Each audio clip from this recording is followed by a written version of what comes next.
Merci beaucoup, Monsieur le Président, de la parole.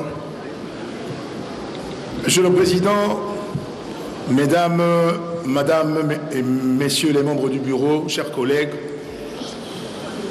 naturellement, je commencerai par féliciter le gouvernement qui a été mis en place. Sinon, je ne serais pas commode politiquement. Cela s'entend. J'ai lu d'abord le document qui a été mis à notre disposition depuis hier. Et j'ai suivi attentivement l'exposé, la synthèse, bien qu'il y a d'autres choses qui ont été ajoutées, qui n'étaient pas dans le document, du Premier ministre. Je commencerai d'abord par dire ce qui suit. Le Premier ministre a arrêté 4 missions.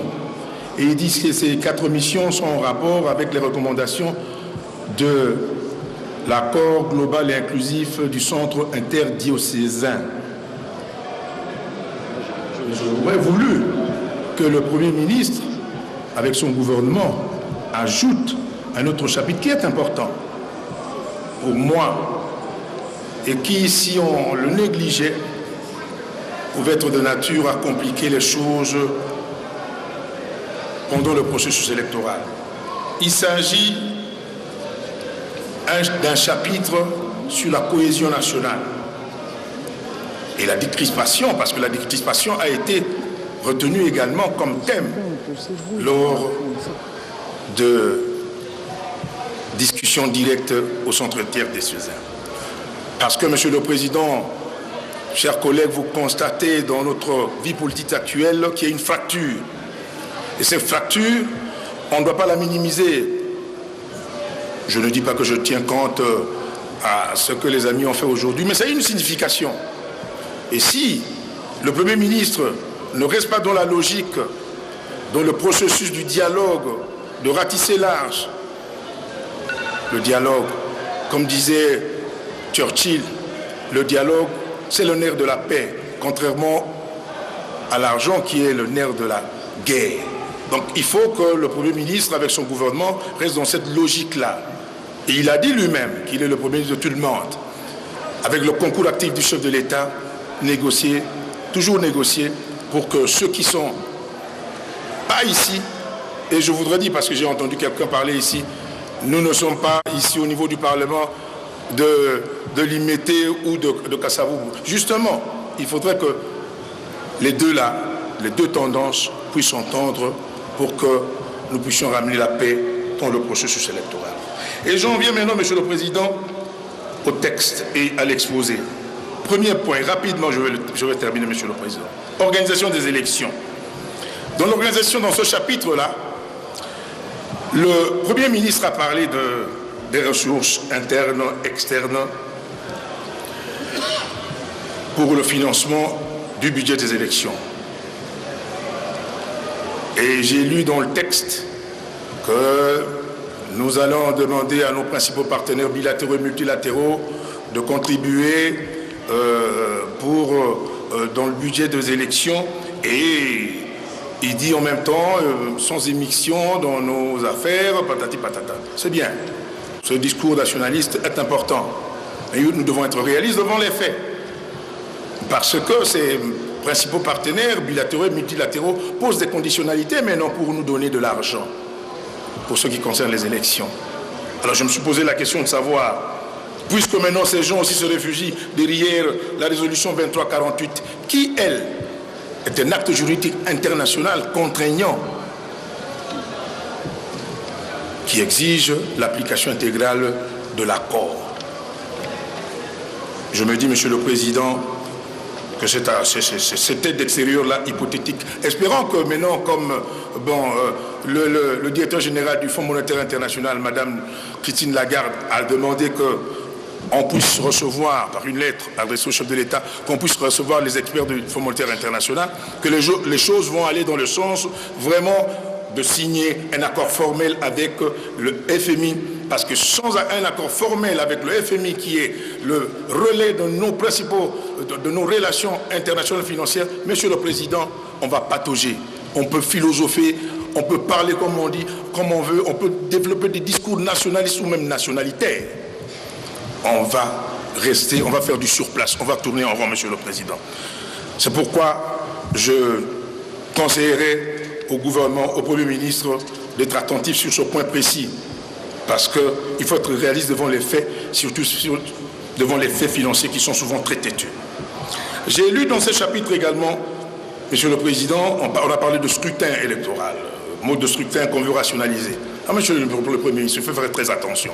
Dans cette salle ici, si vous faites le sondage, les gens qui ont lu ce document ne peuvent pas accepter ce que vous vous proposez là. Laissez la proportionnelle intégrale comme elle est là. Laissez ça comme ça, parce que ça va nous créer encore des problèmes. Parce que les élections... Pour consommer 5 minutes, essayez d'accélérer. Ah bon, est-ce que... Oh là là. Voilà, Monsieur le Président, donc il faut qu'on puisse oublier ça, focaliser, quand je suis d'accord avec le Premier ministre quand il parle de requalifier notre vue sur la participation des Congolais de l'étranger aux élections. La faisabilité, c'est compliqué, j'avais dit ça ici devant le président de la CENI Nang.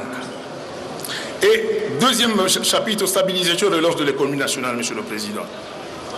Et là, le gouvernement explique que la dégradation de la situation économique est consécutive à la conjonction de plusieurs chocs, tant internes et externes. Je ne vais pas parler de chocs externes parce que c'est connu. Hein. La chute des cours de nos principaux produits, principalement miniers, nous a créé des problèmes que vous connaissez. Mais le choc, encore que le terme est pour moi un peu inapproprié, mais la situation interne. Moi, j'ai toujours lu, j'ai l'habitude de lire toujours les communiqués, les comptes rendus du comité de politique monétaire de la BCC. Et de façon générale, elle dit toujours, pour la seule année 2016, le franc congolais s'est déprécié de 25%. Et le taux de croissance, lui, est tombé jusqu'à 2,4% à la fin 2016, contre 6,7% en 2015 et 9,5% en 2014. Quant aux réserves de change internationales, elles sont passées de 1,4 milliard à la fin décembre 2015 à 738 millions de dollars à la fin avril 2017, représentant 3 semaines seulement d'importation des biens de services. Voilà le tableau synthétique de la situation économico-financière de notre pays. C'est grave. C'est grave, Monsieur le Président. Il faut craindre que l'État se retrouve bientôt en cessation de paiement.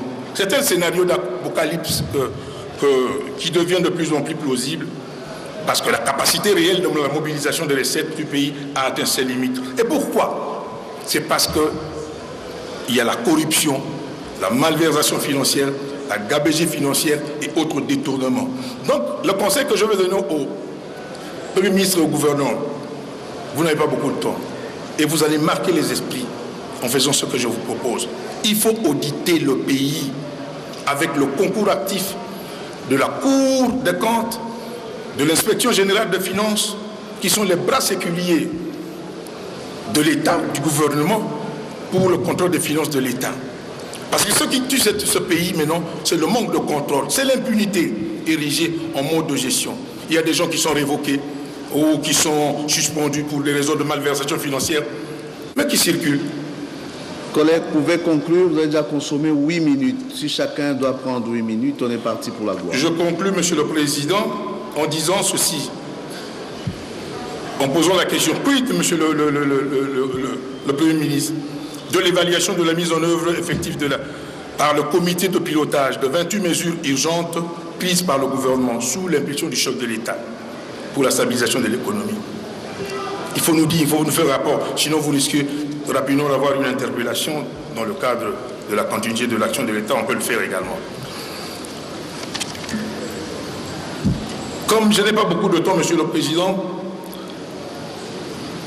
je vais parler de la restauration de la sécurité. Et ici, on parle de l'Est. Et vous avez suivi l'évaluation de l'accord d'Addis Abeba. Le Rwanda et l'Ouganda, on nous a dit, on nous a fait le rapport, ne joue pas franc jeu. Alors, que dit maintenant le gouvernement? Notre ami et ancien collègue Okitundu, qui fait un travail de titan dans ce domaine-là, nous dira, que, je l'avais vu avec le Kagame là, et les autres là, les présidents, mais qui sont des pays qui ne respectent pas cet accord, c'est dit. Et ils nous créent des problèmes. Quand on est ensemble, ici on profite. Chers collègues, je suis désolé, vous avez consommé 10 minutes. Une minute, c'est monsieur le président. Une minute pour conclure. Une minute.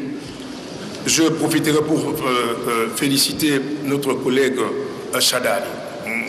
Nous envoyer dans un jeu comme ça, un peu dynamique. Cela veut dire quoi, monsieur le président?